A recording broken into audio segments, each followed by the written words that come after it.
subject on this morning's Open Up. We're going to be talking about UFOs, and with us are two authors, Mr. Don Elkins and Miss Carla Rueckert.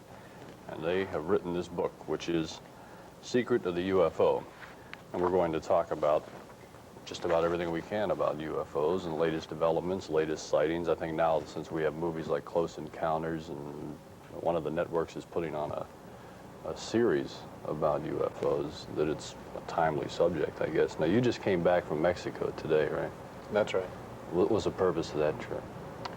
Well, the purpose of the trip was actually medical research, a paranormal medical research. But as a secondary purpose, we did a little bit of investigating with respect to UFOs. We talked to several people who had communications from UFO sources. And we have found that there are people all over the world now that have these alleged communications from UFO sources that match the material that we got out from the people in Mexico, correlated precisely with the material that has been communicated for the past approximately 30 years. And you have another job besides this, a regular job where you pick up a paycheck, I guess. Right. Finances what you do here. This is all on your own, your right. research. This is totally on. So when you take a trip to Mexico, it's all out of your own pocket. Right, that's right. Now, how did you and Carla both get involved in this? That's what we'd like to find that out.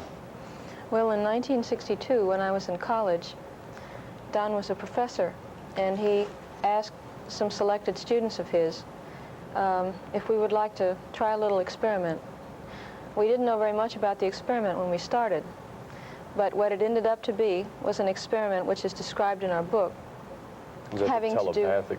Yes, having to do with attempting to contrive or manufacture the type of contactee information that Don had been collecting for years from all over the world.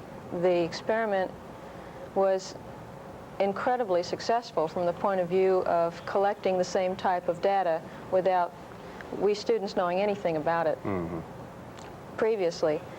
And it intrigued me so much that I kept up with his work, and in 1970 I went to work with him full-time and have been with him ever since. Now, do you have another job besides this? No, I don't anymore. So you're both working as a team. Yeah. You've been involved in this for a long time. Right, for about 25 years. I'd like to add something about this Mexico trip. As I say, the primary purpose of the trip was medical research, but it's of a paranormal type, and it's UFO related. I got into this as a result of the study of UFOs. Quite a few people know today that there's a thing called psychic surgery. It's primarily done in the Philippines. Surgeons go into the body barehanded and pull out bloody parts. There's a lot of controversy about this, but we went to Mexico to investigate a healer that operates with a Bowie knife, no antiseptic, no anesthetic, cuts into the body, and performs surgery. We observed several operations, and we're both operated on ourselves. You are? Yes. What for? Carla had a kidney transplant, and I had a very minor operation. This was just, you had a... This was just performed, yes. How long? As a matter of fact, it was performed less than 100 hours ago. And, a kidney transplant? He even took a picture before we came down with a Polaroid camera so you could see the fresh scars. I hope your stomachs are strong. Yes, here are the scars. We took the pictures about 3 hours ago. You can do we have a camera that can pick this up? Well, this is, how is this? First of all, I don't know if you can see the scar there. There were actually two operations. This was the first one. This Mexican peasant lady says to me in Spanish through an interpreter, "I'll just take out your kidneys, wash them off, and put them back. And if they're not good enough, I'll take the two halves, put them together, and transplant a new one in the other side," which is exactly what she did. The top fading scar was done about 2 weeks ago, and 4 days ago she did the there was transplant.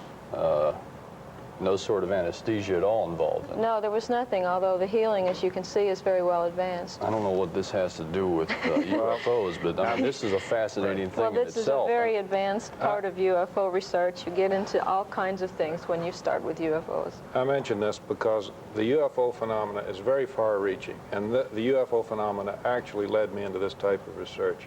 This is going to London. I'm going to mail it at the airport tonight. It goes to a medical doctor who was present at the surgery Wednesday night. He left for London yesterday, and this will catch up with you. Is surgery like that legal in America? It's not legal almost anywhere, which is why we haven't said too much about the specifics. This kind of healing, although it has existed for many years, has not been recognized by the medical profession in an orthodox sense. And although medical people all over the world are working hard to bring all of this kind of healing into one. Well, it's obvious barn. if you had a kidney transplant, you must have had some major health problems. Oh yes, I've been on disability for a year with arthritis, and the arthritis came from kidney failure when I was 13. An interesting part of this healer, and this is true of many healers like this, is that when I came to her with arthritis, she didn't even listen to me. She went straight for the kidneys. She said, all your troubles are coming from the kidneys. Diagnosis, everything, from a simple peasant lady who couldn't possibly know. And now, how did she get the ability to do this? Is that how the involvement This with is UFO one of the things comes that we're in? investigating. Let me back up now and show you how this connects to the UFO phenomenon. Yes. Dr. Andrija Puharic is a medical doctor. He wrote the book Uri, about Uri Geller. The book You Uri, mentioned in your book, right, too. the book Uri is primarily about UFO contact. Dr. Puharic is the leader of the medical team investigating the healer in Mexico. We have been with him, and he was present and observed both Carla's surgery and the surgery on myself. We believe that both surgical operations have been successful. We'll know for sure in a few months. Now, the healing phenomena, the paranormal healing phenomena, is related to the UFO phenomena very, very closely. If you study UFO literature, you will find that in a large number of cases, miraculous healings occur when a person is either in close contact with a UFO or is taken on board a UFO. I'll give you a few examples. An 80-year-old Argentinian who had no teeth at all was in close contact with the UFO. A bright light was shined on him, and he subsequently grew a third set of perfect teeth. Highway patrolman in Louisiana had an alligator bite on his hand. He came in close contact with the UFO, and instantly the alligator bite healed. A doctor in France had a cut on his leg, a very deep cut with an axe. A bright light from UFO shined on his leg. Actually, it was over his entire body, but the leg healed instantly without a scar. A hunter in the West was taken on board a UFO, and after he returned from this alleged journey, he was examined in a hospital and found to have no tuberculosis scars, and he had very bad tuberculosis scars in the lungs prior to the encounter. This is repeated and repeated and repeated over and over again. And part of a deep investigation of the UFO phenomena includes the healing phenomena, and that's what led us to Mexico.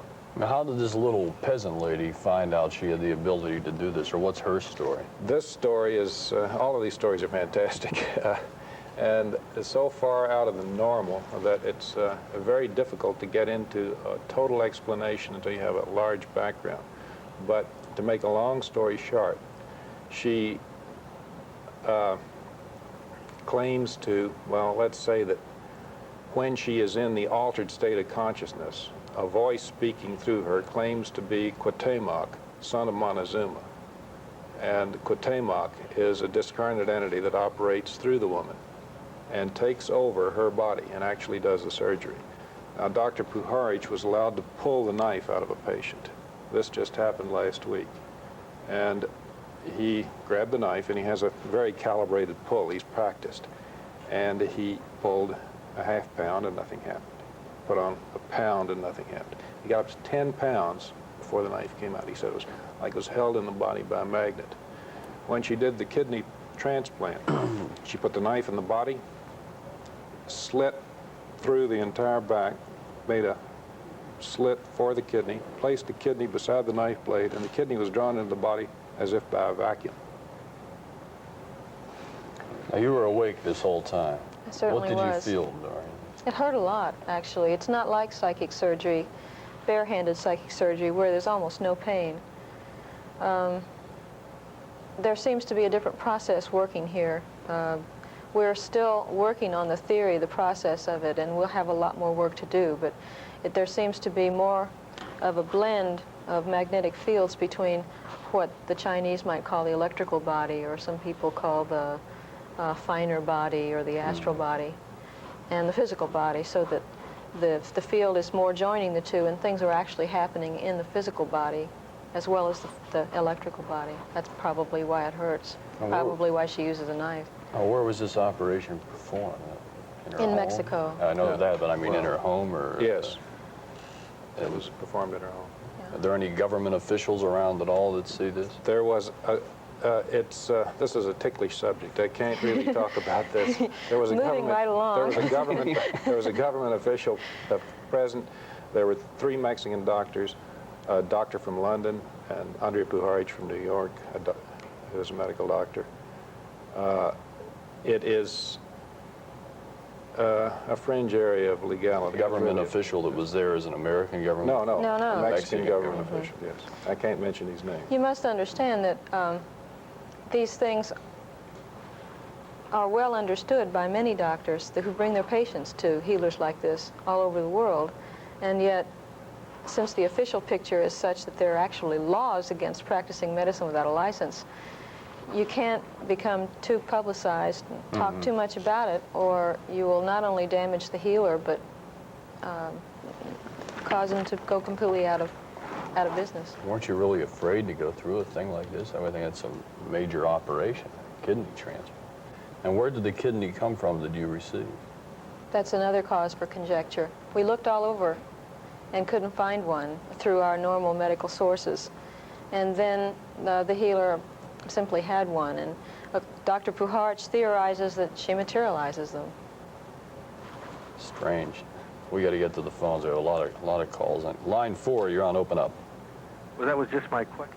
Hello, line 4, you're on the air. Other kidney come from.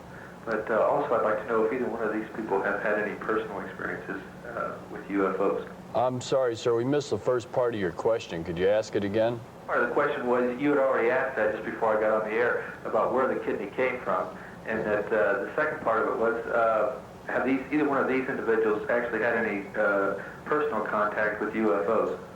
Okay, thank you. I've personally seen 2 UFOs. I know a UFO when I see it. Don't count something that is not identified as an unidentified flying object as being a UFO. I've seen a lot of things I couldn't identify, but I've seen 2 UFOs that are definitely UFOs. I have performed an experiment with over 100 people in fabricating what I call telepathic contactees. A very large percentage of these people have seen UFOs shortly after going through a training program that we've developed. What exactly did you see when you saw a UFO? Well, I saw a white disk make a 45-degree turn at a very high velocity with a 0 radius. This is a UFO. We don't have any aircraft that make 0 radius turns. It was relatively close. I was flying myself at the time in the cockpit at approximately 33,000 feet. I also observed another high-altitude UFO making right-angle turns at high speed.